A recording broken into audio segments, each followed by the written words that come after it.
Hello, metalheads, and welcome to episode 55 of the Harsh Vocals Podcast. I'm your host, Justin Corbett, and with me is my good friend, Christian Renner. How are you doing today, man? Not too bad, even if we are having to re-record. Yeah, for those that of you always sucks, but who follow us on social media, I'm sure you saw that I posted and said we had technical difficulties on the last episode. We basically only got half the audio. It was unusable, so this is actually a re-recording of episode 55 a week and a half later. So I do apologize if we're not as thorough in our discussions, but we've already moved on and have prepared for an entire second episode that we're recording today. But we're still going to try to get through this and cover all the great music that released, a month ago?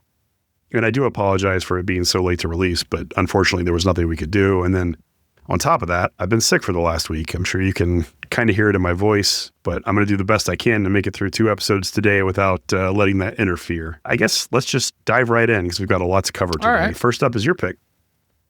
All right, before we get started, I got to give a shout out to Keith Bynum, one of the listeners to the show. He mentioned, and I somehow or another, I had this on my list of an honorable mention, a band called Mosh Pit Justice.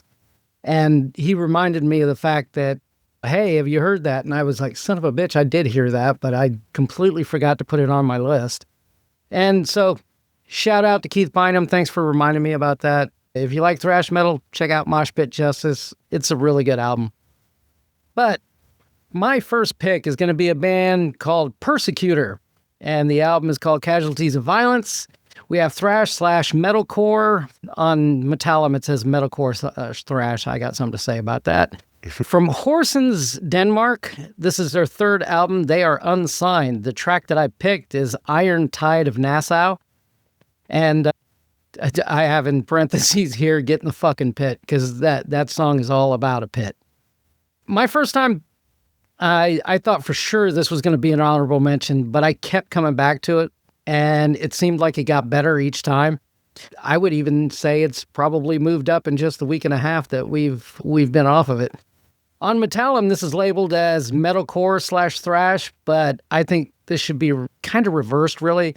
And to be completely honest, the main metalcore influence here is mainly all in the vocal delivery. This is primarily 90s to early 2000s aggressive thrash worship, and all in the best ways possible. And at only a little over 31 minutes, man, they pack a ton of music and headbanging riffs into that 31 minutes. There's a lot going on in here. It's one of those albums that, yeah, it's 31 minutes, but it feels longer. The songs just feel longer. So my one-line review, Persecutor don't reinvent thrash on this album. They just sharpen it into a compact, slow-burning weapon that hits harder the longer you sit with it. So if you like this track, I can almost guarantee you're going to like the whole album. And hey, if it doesn't hit with you right away, give it another listen or two. And if it still doesn't hit with you, then it's probably not for you. But this is one of those albums that definitely gets better each time you listen to it. I really like this track, and I really like some of the tracks on the album. But there are other tracks where the vocal delivery comes a little bit grating for me. There is that metalcore aspect to the vocals with the clean singing and whatnot. I didn't completely hate it, but there are certain passages where it's just really not my favorite. So overall, it's a pretty good thrash album, but there are places where your tolerance for cleans may be impacted. So that's what I say about it. Let's go ahead and play the track again. It's Persecutor off of Casualties of Violence, and the track that you picked is Iron Tide of Nassau.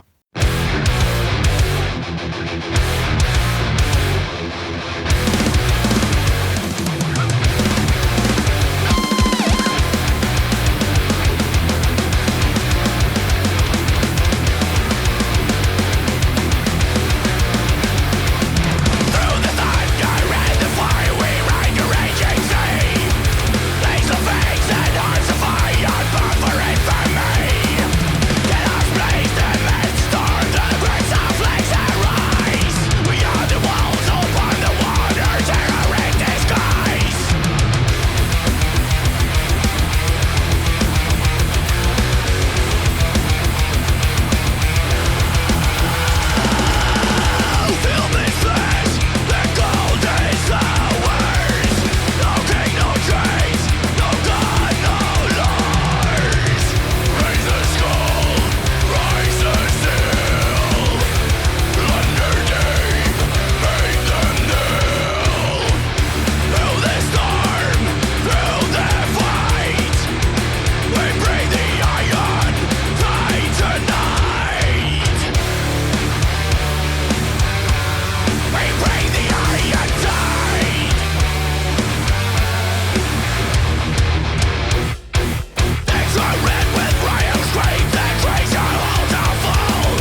Is that song about pirates?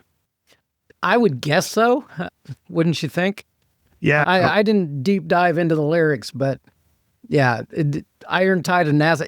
Anytime you hear the word Nassau, you're automatically thinking pirates or some shit. Yeah, that's where my mind goes. It's a great song, though. It's definitely one of my favorites on the album. And just to reiterate, I didn't hate the album. I liked most of it. Just the clean singing parts are a bit tough for me. But if your tolerance for that's a little bit higher than mine, you'll probably like it a lot more. Yeah, the clean singing is a little rough. I'll admit to that. That's definitely a rough spot, but I can overlook a lot of that. It worked for me. Cool. All right, then let's move on to my first pick for the episode, and this is from the band Gluttony off their new album, Eulogy for Blasphemy. This is death metal from Sweden, their fourth full-length album since 2009 on FDA Records. All of their songs are about gore or zombies. I thought it was really interesting that Magnus Odling is on vocals. He's actually he used to be the singer for the band Diabolical, which I really like, and also for Cythereal, which I'm sure you've heard of as well. This Gluttony album is probably the first quote-unquote fun death metal album we've had this year that I've really, really enjoyed. It is great riffs from beginning to end, high energy, cheesy, over-the-top, gory lyrics, just everything you kind of look for in that fun death metal realm. And I couldn't get enough of it. I listened to this probably 15 times the first week it came out, and I've gone back to it probably 15 or 20 times since then. I'm still continuing to listen to it regularly. It's a great head-banging, neck-breaking, balls-to-the-wall riff kind of album, and I love it. What do you think, Christian? It's fantastic. I liked it a lot too. And if I didn't know any better, I would have thought that this is a missing Swedish death metal album from the early 2000s. There is so much entombed worship going on here. Mm-hmm. And this is, I've heard of this band before, and I've listened to their last album, and this is their best and most complete album to date. And I thought their last album was their best. So this band's still growing. They're getting better and better. So yeah, I agree. Yeah, it's great. I'll say one more thing too with the entombed worship. That's definitely there, except that the vocal delivery is a lot more varied than Entombed. So this guy hits highs, he hits lows, there's some gutturals, there's a lot of diversity in the vocals, which is something that really stands out to me because I can love a death metal album that's one note. It's not that hard for me to enjoy that. But when there's a lot of variety, it's just so much better. And there is a lot of variety in this one. It's just a fantastic death metal album. Yeah, to me, the more variety, the better. Yeah. The one note thing is a little difficult for me, but you add any level of variety, I'll probably be in. Plus, like you said, this is just a fun album. Just the riffs alone in this would have made me like it. So. Yeah, I agree. All right, let's go ahead and play the track. Again, this is Gluttony off of their new album, Eulogy for Blasphemy. And the track that I chose is A Face Devoured by Rats.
Damn. What a title. Yeah. That you hear that, and that's not a love song. This album's full of great titles. I think one of the other ones is Corpses Devouring Corpses. What else was there? All These Trees Are Gallows, Immured by Rotting Corpses, Awoken in Autopsy. That's a great title. Yeah, there's some great song titles in this album. It's a lot of fun just all the way across the board. I love when death metal bands just really lean into it. Like, and you can tell they're not serious about all this, but it's fun. So Let's do it. So, yeah, make it as gory and as horrific as possible. Yeah. That's the objective. So mission accomplished. I mean, yeah, hammer smashed face. There you go. That started it all with the fun. Alrighty, my next pick is the band Alchemia, spelled Alkhemia. The album is called Haxan. We have black metal from Lille, France, their second album on Non-Servium Records. The track that I picked is Precognition, and I got to apologize just a little bit. This is the longest track on the album. It's not super long. I think it's like 8 or 9 minutes, but I think it does such a great job of highlighting everything that you're going to hear on this album. There's actually a couple of songs that I like better than this one, but this one here it hits everything that you're going to hear on this album. I agree.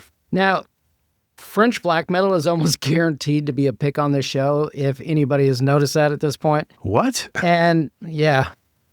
And I think I may have kind of cracked the code a little bit on why this French black metal, what makes it so damn good lately. And I think it's because it's never really straight up balls to the wall aggression.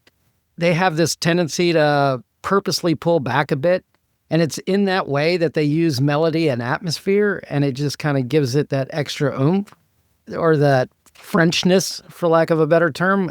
I kind of think there's a couple of other bands that do this a little bit, like Dodsrit does it. But Dodsrit's not French. One of the weird things about the Alchemia album, because I think it's an absolutely killer album. It's fantastic. I didn't immediately recognize them as a French band, so I don't feel like they really have that aura, at least not as pushed forward as it seems to be on a lot of other bands. Because sometimes I listen to something that's like undeniably French from the beginning. This one, I thought they were from Norway or maybe somewhere else, but I kept listening, and after multiple listens, I did finally hear some things in the album where I was like, okay, yeah, I can hear the Frenchness here, but I didn't hear it at first. I don't think it's as apparent as it is in a lot of those other bands. So, when we recorded the show the first time, I said there was no French aura in this, and you contested that. I hear what you were talking about now. There is some, but it's just not as blatant as it is in some of the other ones that we've talked about. Yeah, I think you'll hear it in this song that we're going to play. You definitely hear it in that one.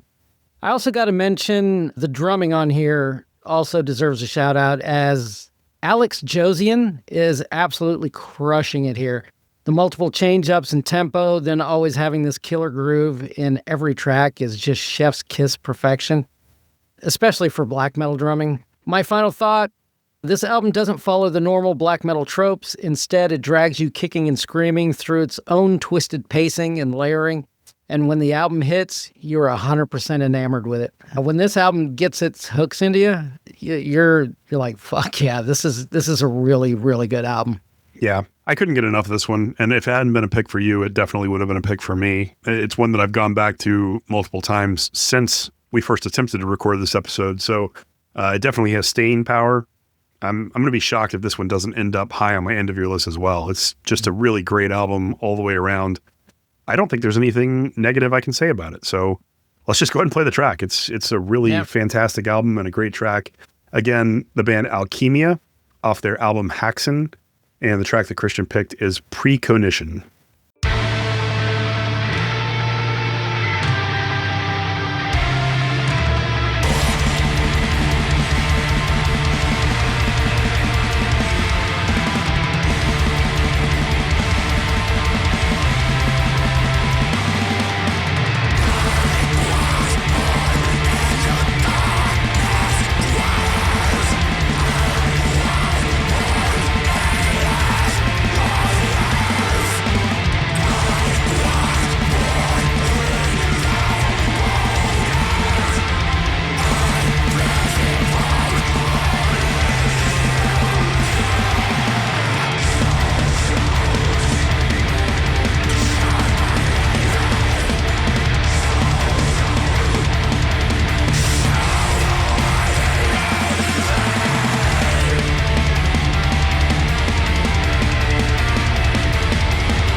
that was long, but it was well worth it. Absolutely. Yeah, that's a great song. All right, moving on to my next pick. This is a band called The Silver, and they put out an album called Looking Glass Hymnal Blue. So this is progressive post-black from Pennsylvania, their second full-length album since 2021. This is members of Horrendous and Crypt Sermon, who are both well-known established bands in their own genres, who came together to make this absolutely incredible progressive post-black album. I did listen to their first album, which I enjoyed, but not nearly as much as this. And in the first time ever since we've been doing the Harsh Vocals podcast, I am recommending and endorsing an album that is probably 50% clean singing. It's an extremely rare thing, but I love the cleans on this album. There's so much diversity in them. Some of the time, it's more of a gothic rock kind of clean singing sound. Other times, it's more cinematic and sounds a lot like Isan. It actually tonally sounds a lot like Isan too in some of the songs. The harshes are incredible and well delivered, but the real magic in this album is the songwriting. The guitar work and the drums are unbelievably good in this. When I originally talked about this when we recorded last time, I was saying this is probably going to be a top 10 album for me. My opinion on that has changed slightly. Currently, this is my album of the year. I have listened to this thing nonstop since the day that I very first heard it. I've probably approached 100 listens at this time, and it just gets better and better and better with time. I've been shouting this from the rooftops all over social media, talking about it. I went on the Metal Geeks podcast and raved about it. I love this album. I love the combination of the cleans and the harshes. I love that sometimes they do like a dueling harmonics thing, and then other times they harmonize, and then sometimes they layer it where they have the cleans and harshes going on at the same time. The songs, I love progressive black metal, progressive post-black anyways, but the song structures in this thing just keep you gripped, keep you captivated all the way throughout the album. There's so many things that happen that just make you perk up and go, ooh, that's really cool.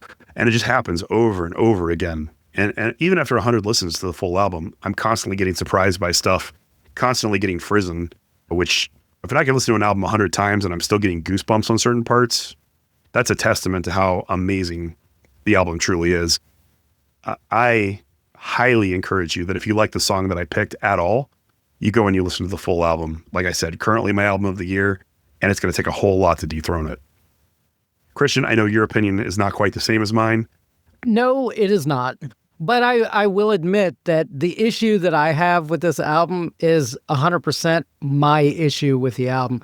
It's not going to detract from somebody else's, but to me, the vocals killed this for me. Not 100% exactly sure what it is, but there's a distinct nails on a chalkboard vibe to this for me personally. I think it's because I think it's because you generally like clean singing in other types of music. Like you're used to consistency in your cleans, because when you listen to the power metal you like, or the, classic heavy metal, there's consistency in how it's delivered. This thing is wildly inconsistent. Like the clean vocals you get through this thing are not the same at all. They're very imperfect. They're very inconsistent. And I think that's why it works for me so much, because it's not just the same tone of cleans all the way through. But I can see why that wouldn't work for somebody like you who does appreciate cleans generally. Yeah, and it's kind of the same thing. Like there's certain parts in this album, like when you're talking, you're getting hit with frizzen, the goosebump feeling, and I know that's completely 100% opposite to whenever there's a shriek in the black and roll or the thrash stuff, when they do that high pitched screech, and I can completely overlook that, and it doesn't bother me in the slightest. And I know for you, it's like nails on a chalkboard, but there's certain parts on this album in the cleans that, man, it just completely takes me out of it. But like I said at the beginning, that is a completely 100% a me problem. It's just, I just can't do it. But hey, I will 100% agree that you should listen to this song. And if you dig this song, listen to the whole album, because you will probably like it. Yeah, it just wasn't for me. That's totally fair. We're not always going to agree. I mean, you like a lot of thrashy stuff that I don't like, and I like a lot of black metal stuff you don't like. I think there's a lot of overlap, though, which is why the show works. But with the Silver album, I'm completely mesmerized by it. I hope you will be too, listeners. If you do love it as much as me, I'd love to hear from you too. I love this so much. I already ordered on a vinyl, very much anticipating that getting here. So let's go and play the track again, The Silver off of Looking Glass Hymnal Blue. And the track that I picked is When the Moon is 3.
See, I love that song. Every single time I hear it, it just makes me want to listen to the whole album again.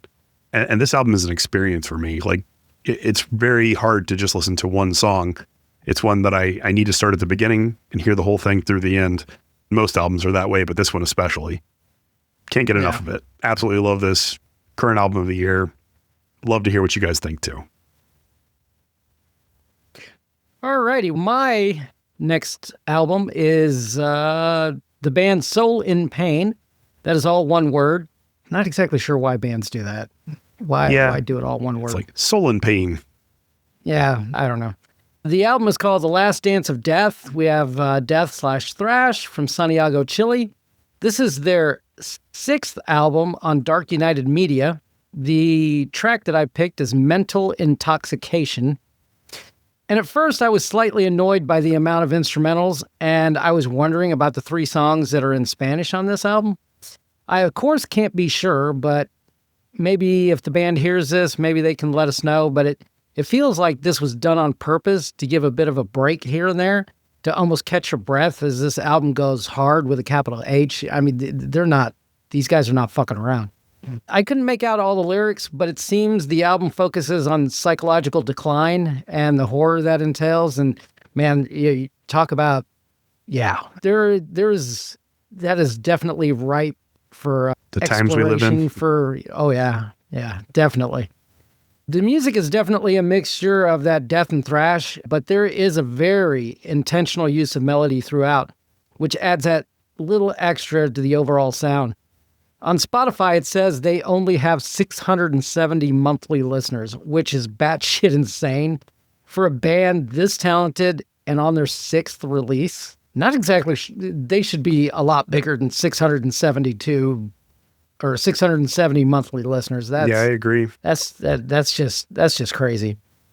My final thought: this album is no frills death/thrash hybrid that leans more on raw emotion and an underground feel rather than a fully polished release, but still has plenty of impact through sheer conviction and force of will.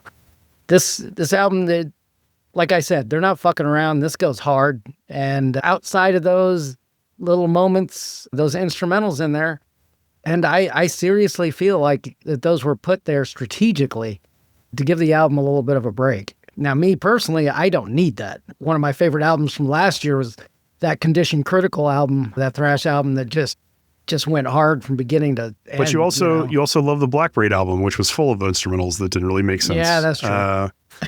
So that didn't make sense. Yeah, I could have done without those instrumentals in the Black Braid album. They're really good instrumentals in this album, in the Soul in Pain album. They do just seem kind of like too much. Like one would have been fine. It is a bit superfluous. Yeah, it's a bit. But it's a really great album overall. We talked before about thrash metal and death metal combinations and how they lean one way or the other, and whether or not that determines my appreciation for it. Mm-hmm. This one, it definitely skews more towards the death metal, but just with really thrashy riffs. And I think that makes it work so much more for me. The death aspect just really adds something that makes me enjoy it so much more. So I really love this album too. My only complaint would be the same as yours. Those instrumentals are just a little bit much. So small complaint, but I think the album's great. So people should definitely check it out. Anyways, let's go ahead and play the track. Again, Soul in Pain, all one word. The album is called The Last Dance of Death, and the track that Christian picked is Mental Intoxication.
And how does that band only have 670 monthly listeners? Yeah, that's crazy.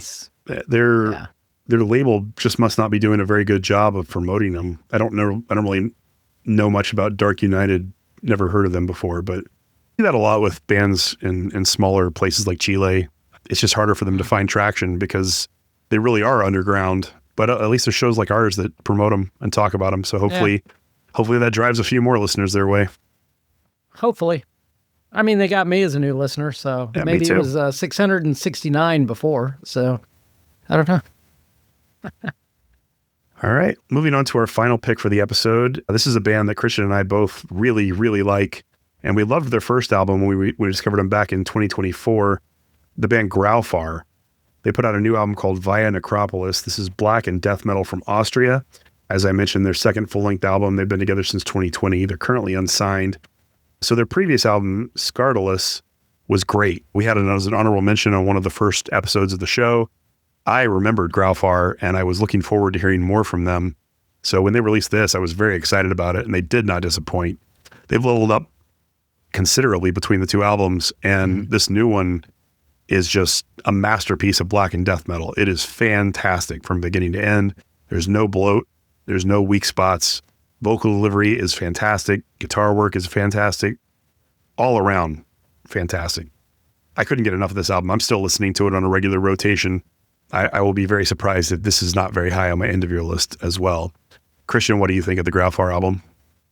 I really liked it, but I will admit I didn't like it at first. I liked it, but I thought it was going to be an honorable mention at best. And then just slowly but surely, it kind of gets its hooks into you. I think not that the first half is bad, but I think the second half is better than the first half. But it's kind of weird how it kind of built, and it kind of like explodes near the end. And those last three tracks, especially those last three, are special. I'm assuming it's all one continuous story kind of thing, but I'm not sure. It seems to be. Seems like it? Yeah, it seems to be. I don't know for sure if it's a concept album, and there's not a whole lot of information out there from the band. So if Growlfar, if you listen to this, we'd love to know more about what went into making the album and what the concept is, if there is one. But it definitely seems like there's an overarching story from what I can tell from the lyrics. And for me, it grabbed me from the beginning, from that very first track, that very first riff. It's kind of explosive in the beginning, but I get what you're saying. Like the later tracks are better. Yeah. And I don't really like, and I don't know if that's because like they wrote it in order that they released it. Maybe the first tracks were written shortly after the first album and they continue to get better as it went along, but there's not a bad song on the album. I think the weakest song on the album is like an 8.5 out of 10. So there's a couple of really stellar tracks on here. You can't really ask for much more in a black and death metal genre. It's killer. Yeah, I'm pretty sure by the second listen, third listen, I was 100% on board. And then it's kind of weird too. Once you become 100% on board, the album seems to kind of unlock even more for you, and you start to appreciate even more stuff. So yeah, I like the album, even though like, hey, we are recording this way past when we normally would. And so I've listened to this a couple more times since then, and it just, another one of those albums that just keeps getting better and better the more you listen to it. Yeah. So I hope you all enjoy. Yeah, me too. All right, let's go ahead and play the track. Again, this is Growlfar. That's Graufar off of Via Necropolis. And the track that I chose is Heralds of Doom.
I love the viciousness in his vocal delivery in this song all throughout the album. He's got one of those kind of black metal voices that's just really vicious sounding, and that's rare. I think it works so perfectly here. Such a great song, such a great album. Yeah. Definitely check it out. All right, let's move into our honorable mentions for this episode. All right. We're going to start out with the band Wolf Bastard, all one word. And I would have had to pick this just for the title of the album. The album title is Satanic Scum Punks. That's a great title. Great. Yeah. We have Black/Crust Punk from Manchester, England. This is their fourth album on Apocalyptic Witchcraft Recordings. Man, what a great name for a record company, Apocalyptic Witchcraft Recordings. Shit, yeah. Here's some of the track names on this album. We have Drink for Hell, It's Fucking Dark, and Fuck the Bastards. Again, like I mentioned earlier, these are not love songs. Well, I mean, Fuck the Bastards might be a love song. I don't know. Guess it depends on what you're into. And if you're a fan of Midnight, Hell Ripper, Whip Striker, or the band Speed Wolf, you're going to find a lot to like here. Next, we have the band Serturian. The album is called Number 2, Hessian Spears. We have Thrash from Munich, Germany. It is their debut. They are on Crawling Chaos Recordings. And I will freely admit some of the cleans on here are... they're pretty bad. They're horrendous. I will freely admit that. The music is really fucking good, though. And so I just can't let it go. But if you're a fan of Black Evil, Hell Ripper, or again, Midnight, you're going to find stuff to like here. Yeah, I feel exactly the same way. Like, I liked all the music in this album, but those cleans are just so bad for me. Yeah, they were, yeah. Yeah, like the Wolf Bastard album I actually really liked for the most part. I love that mixture of thrash and crust punk. It works really well. This one, though, couldn't do the cleans. I don't blame you. Next, we have Mesticator, the album Total Mastery. We have Death/Thrash, again, Thrash. From Hamburg, Germany, they're second on Testimony Records. And if you're a fan of At the Gates, mixed with the more aggressive U.S. thrash, think Forbidden, think Death Angel, think Exodus, just the heavier thrash that never really lightened up their sound. Actually. Yeah. You'll find a lot to like here in Mesticator. Then we have the band Transylvania, but it's spelled Transil instead of Syl. The album is called Magia Posthuman. We have Black/Thrash Metal from Innsbruck, Austria. This is their third album on Invictus Productions. And if you like Bathory, Mayhem, or Early Sodom, you're going to... What a combination of bands. Yeah, yeah. This one was not for me. It definitely has that thrash, yeah. I couldn't get into this one at all. I tried, but it's very eclectic, as you just mentioned, with those three bands. Yeah, it doesn't get much... But there's moments here that will make you think of Bathory. There's moments here that'll make you think of Mayhem.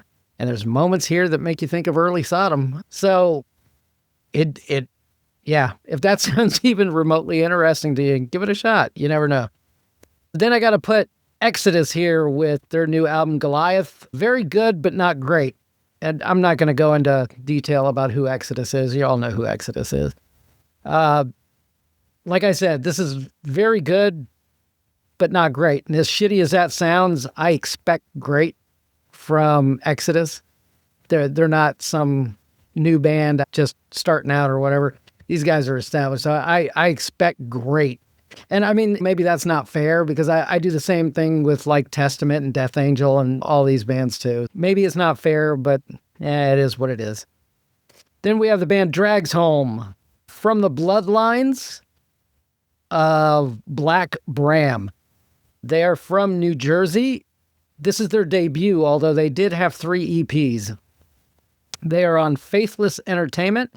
And if you're a fan of Watain, Cloak, or Necrophobic, you're going to find something to like with Drags Home. Yeah, I think you really like this one. I really like this album. This was very close to being a pick for me. It just got slightly edged out by the others. But yeah, Necrophobic, Cloak, those are really good comparisons. Watain as well too.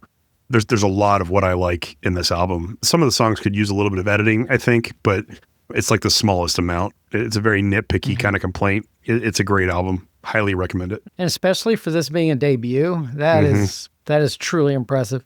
Yeah. Then we have the band Monstrosity, Screams from Beneath the Surface. We have death metal from Fort Lauderdale, Florida.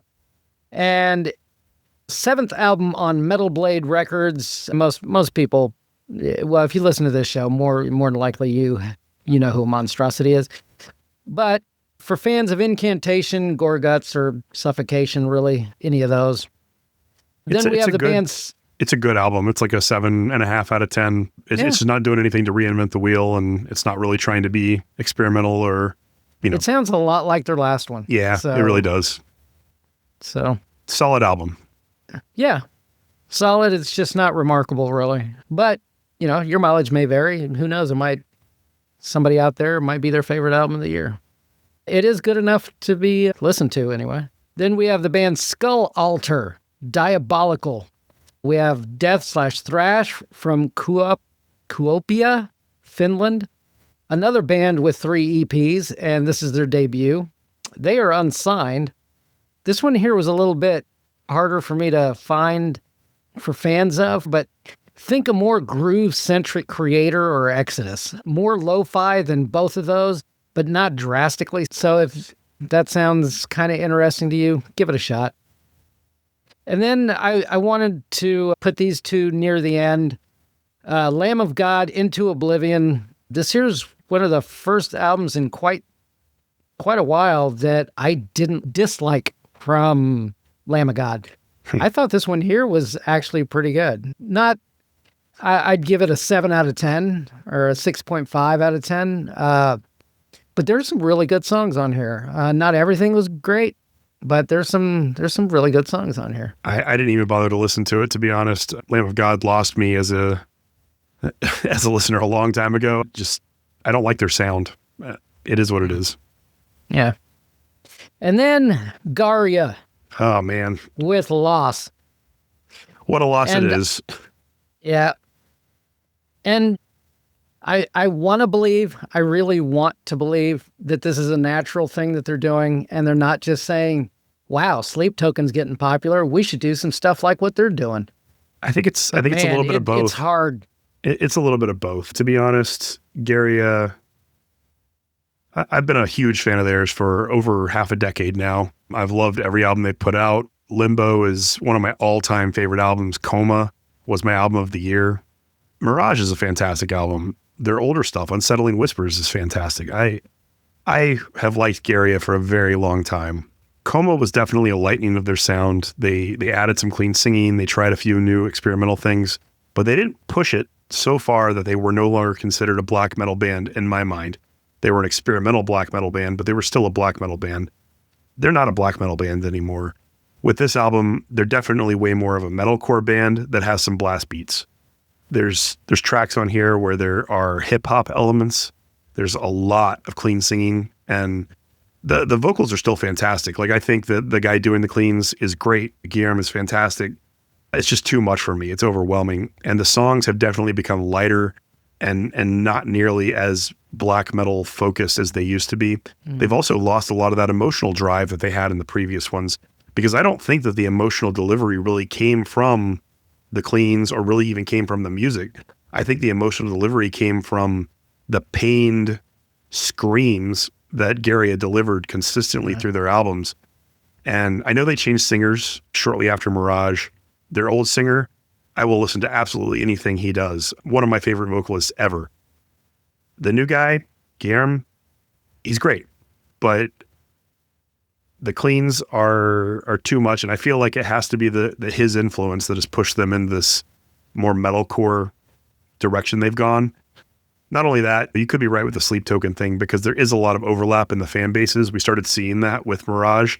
The Garia Discord really blew up because a lot of Sleep Token fans discovered Garia for having a similar aesthetic and also having emotionally driven music. Some of those people gravitated to Garia from Sleep Token and then continued to explore black metal. I don't know if Garia ever intended to be a gateway band. Their earlier stuff definitely doesn't make it seem like it, but their more modern stuff absolutely does. And Loss especially feels like a perfect gateway album, which it is. And I won't take that away from them. The reasoning behind it, I don't really know. I don't know if it was a natural progression entirely or if it was something they catered to that fan base once they saw them expressing an interest in their music. So we'll probably never know the reasoning behind the change. I know that Garia has publicly stated that they were never meant to be a black metal band, that they were meant to be a band that just expressed themselves in whatever form that took. I won't take anything away from them because I've loved them for so long, but I think they've left me behind. This album is not for me. There are parts that I think are really good, but overall, I'm so disappointed with it. It's just not what I wanted from the band. And, I'll just leave it at that. I'll say they've left me behind, and I wish them the best. I'm glad they have a gateway album. I think it will bring them a lot of new fans. I think it will steer a lot of new people to check out more extreme music. So that's a good thing. We talk about that being a good thing all the time. I just wish it wasn't happening with one of my favorite bands. Same thing happened with Rouge Nile not that long ago. They softened their sound when they got a new singer, and I hate it. I hate when that happens, but it is what it is. Yeah, it kind of makes you wonder why bands do it. Well, I can't say why bands do it because they're hoping to, make this a career, and I don't blame them, I would want to do this rather than working in a factory myself, but it is what it is. This felt really drastic, like a lot. Coma was lighter, but that was my album of the year too. And part of that was, it was kind of tied to, it came out the week my mom died. And it just kind of worked perfectly for the way I was feeling at that point. Coma was like 85-15 on the harsh vocals versus cleans though. So they still kept that core black metal sound and just kind of experimented a little bit, push some boundaries, which I'm all for bands pushing boundaries. If it works, then it's magical. And if it doesn't, then okay, you chalk it up to a bad album and you move on to the next. But with Garia, this feels like the new direction they're going. It's not just a one-off album. So I think in the future, we're going to get more of a metalcore band that may still have some blast beats and stuff, but I don't think they're going to swing back the other way. And if they do, I don't think so either. I'll be shocked. Yeah. I mean, there's other bands out there that are going to take their place. So that's true. Yeah, I'm definitely not on a shortage of stuff to listen to. But I will say this here's the first Garia album that I'm not going to buy on vinyl. So same. I'll always love, their previous albums, and I'll always appreciate what they were, but it definitely is a little disappointing for me that they've moved on and left me behind. But hey, good luck to y'all, and I hope you get everything that you hoped for. Yeah, definitely. Any more? Well, that's all of my honorable mentions. All right, moving on to mine. First up is the band A Somber Funeral. They put out an album called Since You Left These Shores. This is atmospheric post-black from Germany, their second full-length album since 2023. They have a lot of guest musicians on this album. Vorga is on a track. Walgeflüster's on a track. There's some others. It is really great atmospheric post-black. It's a little bit bloated on some of the songs, which is the only reason it didn't end up being a pick for me.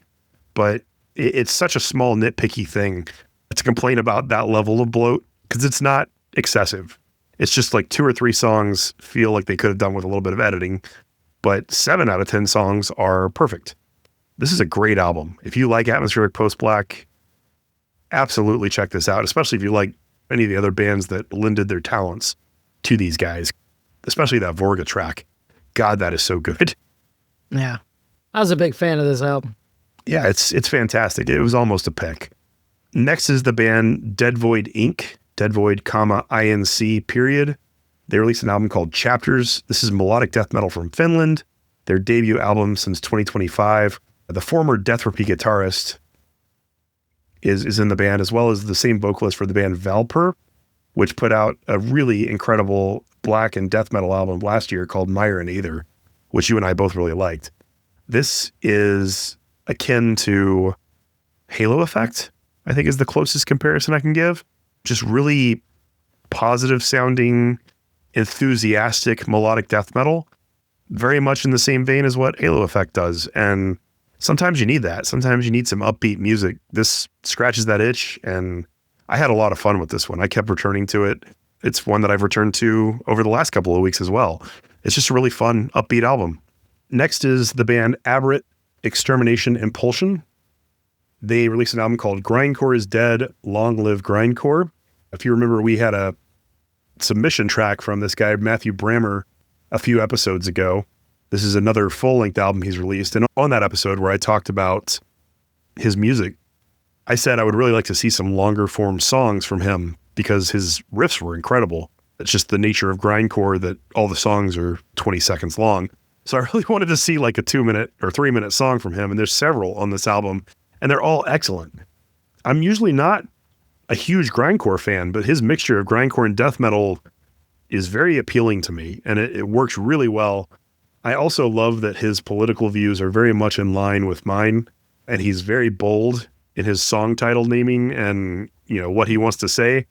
I think Christian will agree with me on all of those points. Oh, yeah. If you are unhappy with the state of the world, especially the state of America, I think you will really appreciate the Aberrant Extermination Impulsion album. It is a lot of fun. Next is the band Morbid Death. They put out an album called Veil of Ashes.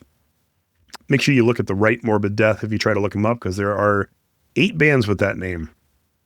This is thrash and melodeath from Portugal, their 5th full length since 1990.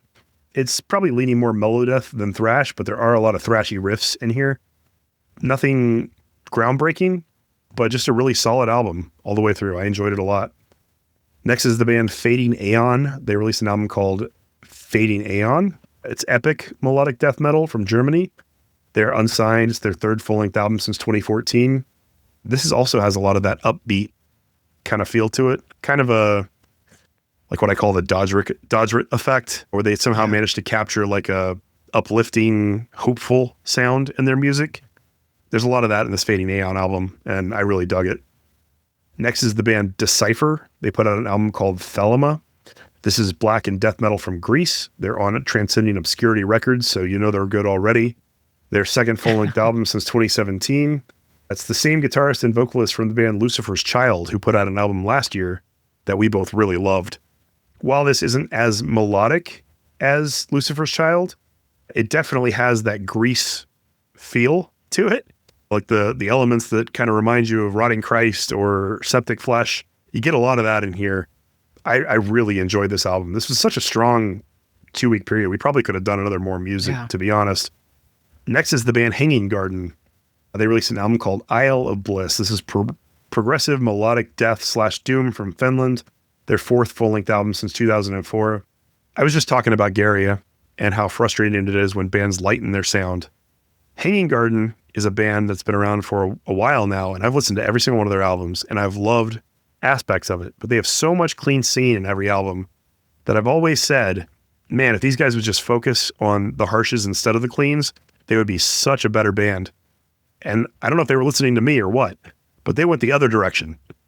They finally did it where a band went harder instead of softer. And this album's like 80-20 with the harshes and cleans, and it is fantastic. The growler in their band is incredible. And the clean singing, I still don't love it that much, but it's not bad. I highly recommend this. Some of my friends who are former fans of Hanging Garden feel exactly the same way I do about Garia. They're like, man, they're no longer the clean singing doom metal band that I loved. Now they're more of just like a death metal band. And I'm like, this is great. What are you talking about? This is better. You got to like it when a band goes the other way. I definitely do. I recommend Hanging Garden's latest album. They're great. Next is the band Gut Void. They released an album called Liminal Shrines. This is Lovecraftian death metal from Canada. Their 2nd full length since 2019 on Profound Lore. Just a really solid death metal album with a Lovecraftian touch. All the songs are based on his stories and stuff, and you know I'm a sucker for that. I thought it was fun. Next is the band Nifrost, Nifrost. They released an album called Briseld. This is Viking / folk / black metal from Norway. Their 4th full-length album since 2005 on Dusk Tone Records. Again, nothing groundbreaking, just a really solid black metal album with a lot of folk elements. I liked it. And then finally, Dawn of Ashes, Anatomy of Suffering. This is industrial/black metal from California, their 12th full-length album since 2001, and I'm pretty sure the first time I've heard them. A lot of bands have tried to do that industrial black metal mix, and it often doesn't work. A lot of the time it becomes too like in the weeds, atmospheric, ambient, drum beat kind of stuff, or they do dungeon synth where it's just like too slow and repetitive and droning. Not all of it is bad. It's just not always for me. This one I thought was really interesting because it's almost like they took like poppy techno and then mixed black metal with it. It's very reminiscent of like 80s and 90s style techno music, just with like black metal screams and black metal guitars, which I haven't really seen a lot of other people attempt. And I thought it was a really interesting album. It's not perfect, but some of the songs are definitely jams. And if that sounds appealing to you at all, I'd recommend checking them out. Did you like that one at all, Christian? One time I will, then the next time I won't, and then the next time I will. It's definitely one of those mood type albums. If you're in the right mood for it, it'll work. If you're in the wrong kind of mood for it, it won't. It'd be a great gateway album for your daughter who's really into techno. Oh yeah, there you go. There you go. You should give it to her. All right. Well, that does it for our honorable mentions on this episode. Let's move into our topic. As you can see from the title, this episode is Screams and Shrieks. And really what that just means is we're going to talk about our favorite black metal vocalists. We already did the Growls episode and talked about death metal. Now we're going to move into black metal. I guess we'll go back and forth, start with our number 5s, and then work our way to our number 1s. So, Christian, you want to start? All righty. I will start out with my number 5 is the Magus. And I will say right up front that I just like something about his voice, and I really like Yatheria. I really like his solo stuff. So it seems like he's constantly telling a story, and the way he does his delivery, he pulls you in an almost ritualistic way. I was so incredibly enamored with that As the Flame Withers album from Yatheria that it almost felt like a problem. I was listening to it so damn much. Hell, I have 2 copies of this album on vinyl, and they are not different editions, but I have 2 copies of it. Just in case you wear one out? Well, it was one of those things where I had ordered it from Greece, from some small like record store in Greece. So I was even paying a stupid shipping cost. Yeah. So I was paying like $70 just to get this record. And they kept saying that it was delayed and delayed and delayed and delayed. And it just seemed like it wasn't going to show up. And so I contacted their record company who was in Poland and talked to them. And they said they would ship me a copy of the album, of the vinyl. So I bought it from them. And the day that they shipped it was the exact same day that it got shipped from Greece. And so both of them actually showed up within like 3 days of each other. It was pretty wild. But so I do actually have a copy of this album that has never been opened. Nice. And so it's gonna be there for when I wear out the original copy that I got. And I can almost guarantee that's gonna happen because I actually still listen to that album maybe once every couple weeks, and songs off of it probably every week. I'm still listening to the Mantis. I absolutely adore that song. So yeah, my number 5 is the Magus. Hey, we're only like a month or so away from the new Yatheria album. Yatheria. And I know you were talking about wanting a Yatheria back patch so you could make your new jacket. Have you looked to see if they're releasing anything for the new one? I have not, but I probably should. Yeah, you should definitely get on that because it's more likely they're going to release a back patch now than one for one of the previous albums. Definitely something to keep an eye on. Yeah, I might have to. I'm still putting together. I mean, I bought the jacket before I came down to Hell's Heroes last time. So I'm still collecting patches to decide what's going to go on it. Cool. All right. Well, moving on to my number 5, I chose Jacob Bjornfot, who, if you don't know, is the man behind the band Kavain. Kavain is one of the most consistent voices in black metal, modern black metal today.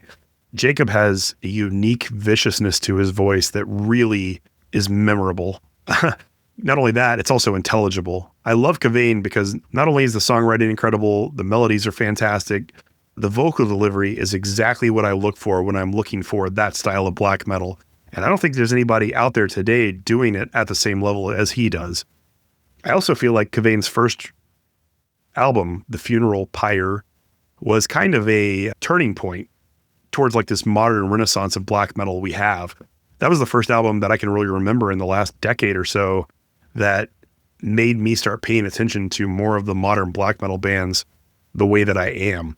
I've always loved black metal, but there was not as much coming out a decade ago that was really incredible. The first one I can really think of is The Funeral Pyre. And when I first heard that, I was blown away by it. And then he's released 2 subsequent albums that have both been fantastic as well. 2 of them actually were album of the years for me, and I think for you too. Yeah, not this last one, but the one before that, I think was my album of the year. The Great Below? Yeah. In 2022. Yeah. All right. Yeah, so The Funeral Pyre came out in 2020, and then The Great Below was 2022, and then Formless Fires, which it was not my favorite of the 3, but it's still an absolutely killer album, came out in 2024. So every 2 years or so, he's putting out just this incredible work. I'm constantly impressed by him, and I'm looking forward to more Kavain for sure. I'm right there with you. I love that band. All right, my number 4 is going to be Gall. The level of control is what impresses me the most. Very close, however, is the epitome of menacing, which fits black metal incredibly well. He sounds evil. He leans into this innate level of intensity, which makes them come across even more threatening. It seriously feels like he's threatening you when he's singing. Like he's gonna come to your house and beat your ass, and or maybe some sort of ritualistic sacrifice to Satan or something. I'm not sure, but he just sounds mean, menacing, and mean, and his level of intensity. Captures the spirit of black metal in everything he does. Yeah. Gall was almost a pick for me too. He was like my number 6. That's a really solid choice. Easy pick too. Yeah. So who's your number 4? My number 4 is Neige from Alcest. Neige is one of those unique vocalists who can do the cleans and the harshes, but in both styles of singing, he can convey a lot of emotion and a lot of beauty, which I think is really rare. The emotion, not so much, but the beauty, definitely. Like, there's not a lot of black metal singers that I would say have a beautiful, harsh vocal delivery style to them, but Neige does. There's plenty of songs I could point to throughout his discography that you feel the emotion and you feel the prettiness in his delivery, even when it is harsh. And for that reason alone, I think he's a truly unique voice and somebody who I really enjoy listening to. He was an easy pick for me at number 4. I can see that. Alcest is one of those bands, like you said, it's pretty. And how often are you going to find black metal that's pretty? Yeah. And they do that incredibly well. All right, my number 3 is ICS Vortex. And it's his ability to shift from harsh to clean, and both being some of the best in the genre, is truly impressive. His harsh vocals make the cleans hit that much harder. And I will admit, I think he has some of the best cleans in black metal, period. I think he has like one of the best voices in the world. I don't think it's just in the realm of black metal or in the discussion of metal in general. If you put his clean singing up against any pop singer anywhere, who wouldn't choose him? Like, his voice is magnificent, and it's on a whole different level from literally every other clean singer on the planet, except for maybe what's his name from Borknagar, Lars from Nidland. Those two have magical fucking clean voices, and they're like untouchable. But we're gonna talk about cleans on a separate episode, I guess.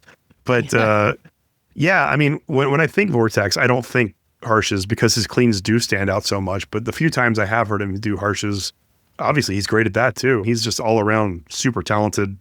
That's a really good pick too. So who's your number 3? So my number 3, going back to the Garia discussion, is the original voice of Garia, Ruben Freitas.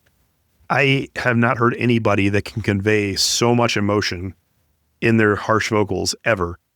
The pain that he feels that comes across in this music is just mesmerizing. It does something to me. Every time, from the very first moment I heard Limbo, I was entranced by his vocal delivery.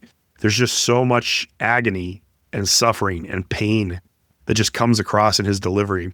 And I don't think I've experienced that with any other black metal delivery anywhere. And I've listened to thousands of different bands.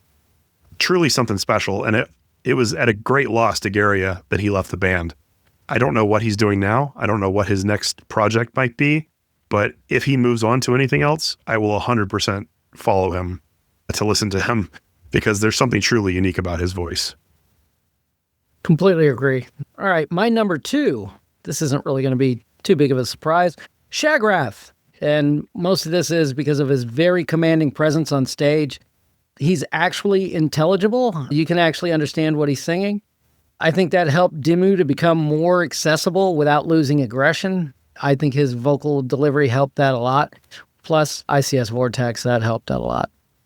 Absolutely perfect for their style of symphonic black metal. It just works so fucking well.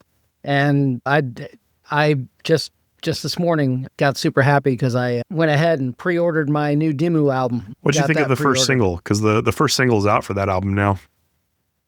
It's good, but I think I need to hear it in context because it seems like it's an intro. I think it's the first track on the album. So, yeah, I think it is too. And I'm not a huge fan of long instrumental parts before you get to the actual vocals. Yeah. There's definitely that. But there's a lot to like about it too. It definitely feels like an earlier era than Abrahadabra. I think it feels so like too. they're returning to somewhere like maybe around Insorti, Diaboli kind of sound. So I'm a little bit excited for that, but I also feel like they probably should have picked a track from the middle of the album, not the beginning, because it does have that really long intro. So excited to hear the next single and looking forward to the album too. Yeah. One of our favorite bands here. Mm-hmm. Cool. Shagrath, a great pick. He was probably number 7 for me in my list. I do love the clarity of his voice, and that's a really good reason to choose him. That's also why I chose my number 2, and that's Ihsahn. Much like Shagrath, he's very intelligible. He also is capable of hitting those high shrieks that work really well in black metal that I've never really heard Shagrath do, which is why I gave Ihsahn a little bit of edge there. Plus, not that we should be focusing on the clean singing, because this is about their growls and shrieks specifically, but Ihsahn has a buttery, velvety voice as well for the cleans, and probably one of the most talented composers of music alive today. Everything he does feels cinematic and huge, and I don't think other people write music the way he does. He's just in a class all of his own. But I've loved his vocal delivery and the harsh vocal styles ever since Emperor, and he continues to impress me as he goes on and delivers great solo albums as well. Easy pick for me to put Ihsahn as my number 2. All righty, that brings us to my number 1, and I believe it's your number 1 as well, Abath. The suspense out of this when we've recorded it once already, doesn't it? Yeah. And his instantly recognizable croak is one of the very first things that you will always think about when you think about Abath. A real sense of power. And I think what I am really drawn to is his attitude. On stage, menacing, but off stage, just a guy having a good time, and it's very obvious. He doesn't take this overly seriously. He laughs and jokes around. When you see all these little videos of him doing like these goofy little dances backstage and stuff, that's just great. And it's great because this isn't serious. This is music. It's serious for what it is, but it's music. We're all having a good time. That's what we're looking for. We're just looking to have a good time. Yeah, he has a very distinguishable voice because of the gravelly kind of sound that he has in his delivery. But he's also gold standard for that grim and frosty delivery as well. Mm-hmm. And when you hear people talk about cold, grim, frosty black metal, it's not just the tone of the guitars, it's also the vocal delivery. And I think Abath really established that sound Plus, he's just one of the best frontmen of any band ever. He's a ton of fun to watch. He's amazing to listen to. He's a great performer. And he cemented himself as my number one at that performance at Hell's Heroes last year. Just that Immortal set was so good. It wasn't even a whole concert. It was just that performance stands alone in my mind as like my favorite performance I've ever seen live, ever. Watching a Both perform Immortal songs, classic Immortal songs. That night, it was perfect. It was cool. There was a nice breeze.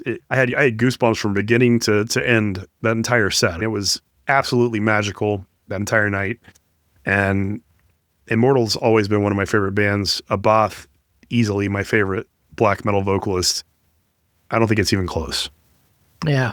There's a mile between him and Isan. Yeah, I remember that night at Hell's Heroes, after it's done, I remember I looked over at you and I was like, man, that was fucking bad. That was fucking badass. I think I smiled the entire night. Oh, yeah.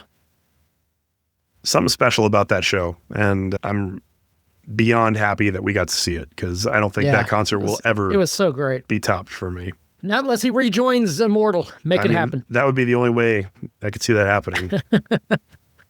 Or maybe if I got to watch like Dimmu do In Sorte in its entirety with Vortex on board or something. I mean, something like that could maybe dethrone it, but man, it would be tough. Oh, I would absolutely love to see Dimmu do Burn in Hell. Yes. Do the cover. Oh my God. That song. Wow. All right. Well, that does it for our topic. Let's move into our pickups. So what have you picked up recently, Christian? All right. I have quite a few pickups, to be honest with you, but it's because I went a bit nuts on my trip to see Dark Tranquillity up in Minneapolis. How was that? I had a couple of record. That was a killer show, and they're doing some classic songs, and I dug that. But it wasn't all classic. The only thing that was disappointing to me was they played nothing off a Projector, and I absolutely adore Projector. I love that album so much. But yeah, fantastic show. Persephone crushed. They were actually like Persephone, so it'd be cool to see live, I think. Yeah, not a huge Soen fan. I don't like the vocals, but Soen wasn't my favorite. I liked Persephone more than I did Soen, but Soen does pull this off live. The guy is a fantastic singer. There was never a crack. It was just pitch perfect the entire time. And there were actually there was, I think, 2 different songs, or maybe just one, maybe 2 different sections, where all the instruments stopped and he was just singing. Interesting. And he pulled it off. That's tough. You weren't just sitting there. Yeah, you weren't sitting there going, ooh, wouldn't have done that. Yeah, it was really, really well done. Yeah, excellent show all the way around. I think they're still on tour. Yeah, they hit Austin 2 nights ago. I think there's 3 or 4 more stops on the tour. Yeah, if you get a chance, you can never go wrong seeing Dark Tranquillity. Very true. Plus, I paid the extra for the meet and greet, and again? I wanted to have some stuff. You just did that not that long ago in St. Louis, right?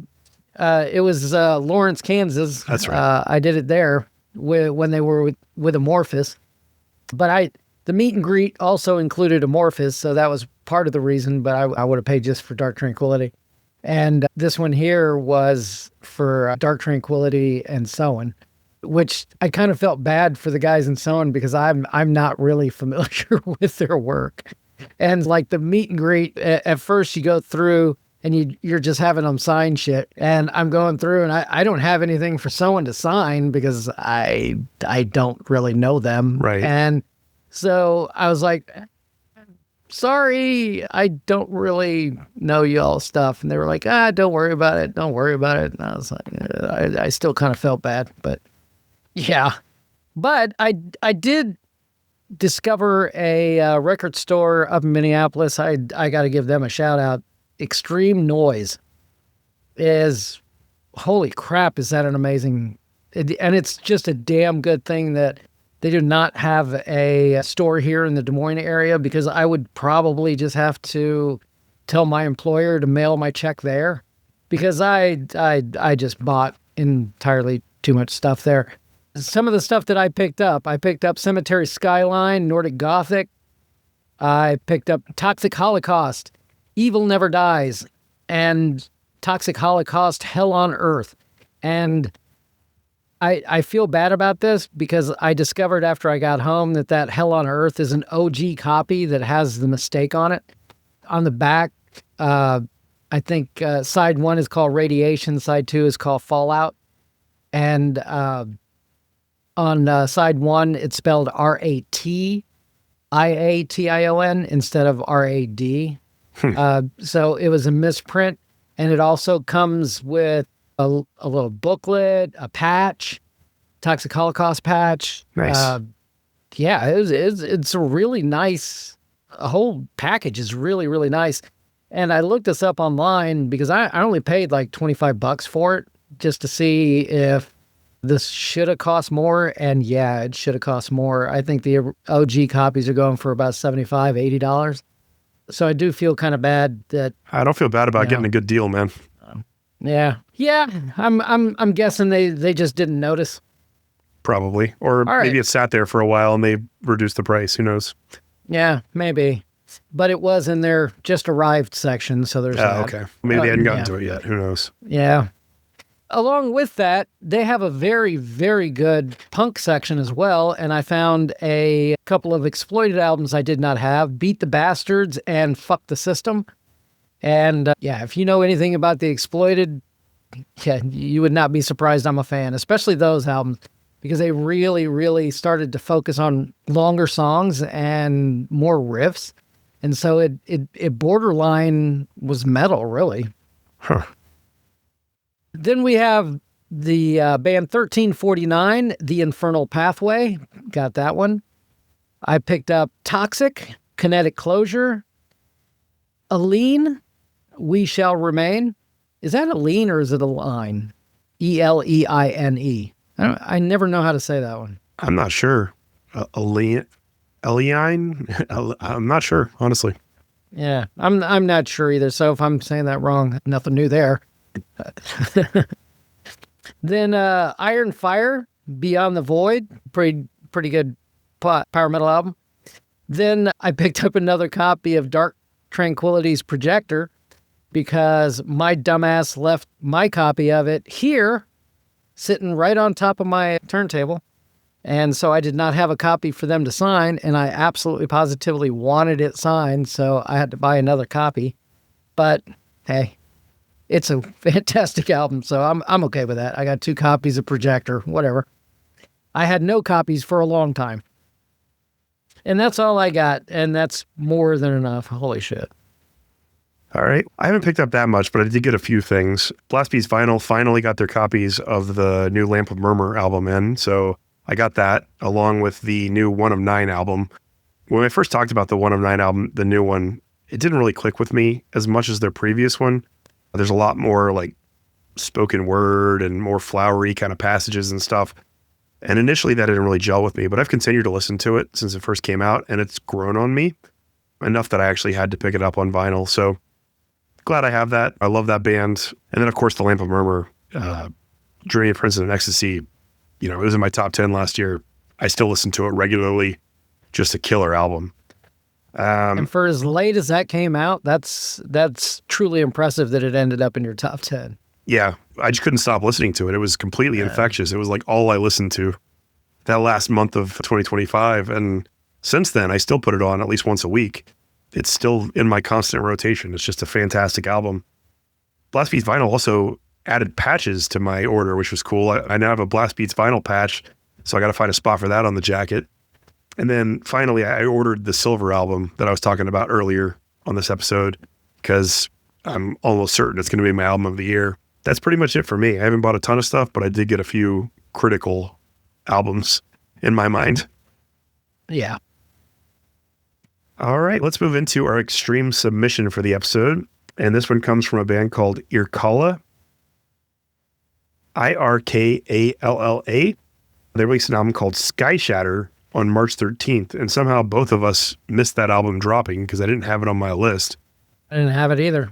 But yeah, luckily weird. for us, the guy behind the project, Matej Kolar, or Kohler, I'm not sure how to pronounce it. It's his solo project. He reached out to us via email and asked us to take a listen and talk about it on the show. And I'm glad he did, because I really love this. It's fantasy inspired, heavy / thrash / black metal with a lot of other extreme metal influences. Yeah. And when I play the song that we're going to pick, which is called Dark Rain, you'll really see that. The song fluctuates. It's sometimes black metal, sometimes heavy metal, sometimes death metal, sometimes a little bit slower, kind of in the sludgy doom region. There's a lot going on, and the album in its entirety is kind of like that. It fluctuates so much. I thought this song was a really good way to expose you to it. So if you like this, you'll like all the songs on the album, I'm pretty sure. But it does feel very epic, and it does feel very fantasy-ish when you're listening to it. I had a lot of fun with it. I thought it was a great album, and I'm sorry that we missed it when it first released. What did you think of it, Christian? I liked it a lot. And it's one of those things, too, that if you don't like what you're hearing, just wait a couple of seconds. It's going to change. So, like, you might like the next part. There is so much going on here. You know that old saying about putting 100 pounds of shit in a 5-pound bag? Like, there's so much going on here. I'm surprised. I wouldn't exactly call it shit. I'd say like 100 pounds of apples in a 5-pound bag. Yeah.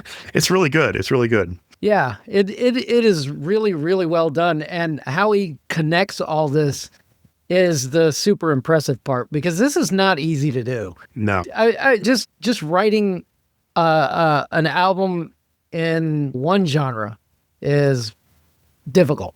So writing an album in roughly 340 genres, I think has got to be even more so. But yeah, there's